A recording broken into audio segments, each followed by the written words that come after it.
Hey everybody! I wanted to welcome you into my studio and give you a little behind the scenes look at some of the digital critiques I'm doing.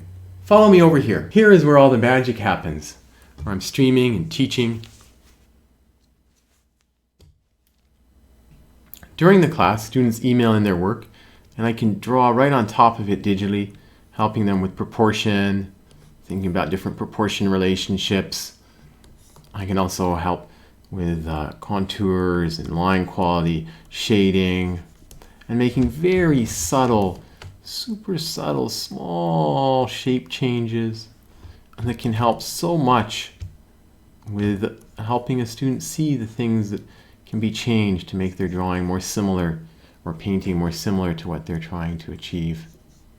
So helpful, and in many ways much more in-depth than in person. I can also draw on the reference, talking about maybe the surface normals and how they're turning away and that form is turning and getting darker. Or let's imagine if the nose tip or the chin, what would touch first if this was walking into a wall over here? If she's walking into a wall, her nose or her chin. I can check that on the student's work and give them feedback. And then with my overlays, I can also pop that on and off to help them see those shapes and changes. It's been really helpful. So let's take a look at a couple recent critiques from classes. Let's say your start of your ear could be about there. I really love your ear shape and your angle, your sort of tilt and direction. But I would just try to move that in a little bit more. You don't have to move very much of this, if anything. You can actually see where the form shadow edge kind of goes. Let me just get rid of all those other lines. Where the form shadow edge kind of goes and how it's connected to that ear there. And we can kind of see here on yours where this is going. And if the ear is back here, there's too much sort of space there. So many things are confirming that move of the ear. That's a good move. It's the best move. It's the best move I ever made. So just pull that a little bit over. That looks awesome. Again, really lovely proportion. Getting some white in, that looks good. That looks nice. Thanks, Heather. And then just choosing some point to dig into. Looks like your nose is on the right track. You get some nice subtleties there. I would watch that you get high enough with your shadow over here. From a distance, I want this to feel a little more that way with the angle. That's a huge exaggeration, not that strong. But just watching that it doesn't feel this way, if that makes sense, with the shadow. When I'm squinting at Lee, I want that to sort of feel this direction, going up on the right. And so I would just try to darken this a tiny bit more over here. So it just goes up that way, and then you can soften transition. Looks lovely. Looks awesome. Keep going. Here, so let's just make that a little bit more kind of coming back straight up and down. And then you can fill that shading. That looks great. That looks awesome. Nice stuff with the nose piercing. That looks great. And then I also wanted to look right in here. Let's zoom way in here on her lip. And as we go down, we can see that we touch the lip right here. And there's like this tiny little upwards tilt that way. And that's an exaggeration. But I would love to do just that little bit more on yours so that it feels like maybe you take your eraser and you pull that up. Or maybe you push this down just that tiniest little bit. So there's that angle. And there I maybe made it a little bit easier to see, but hopefully you get that sense. Just the tiniest little bit through there. So those are the things that I would look at there, like just a little bit lower on the top lip and the bottom lip. Pulling the chin, not the bottom part, but the sort of side there down, just the smallest amount. I think that's going to be awesome. Going to be lovely to go back in there. And again, I really like your general value, how this stuff's much darker than this stuff. There's a really nice sense of the whole shape of the sort of roundness of her head. And then, just with that nose as well, think about trying to get a little bit, let me see if I can paint on this then a little bit more subtly, a little bit clearer with the form shadow edge up here.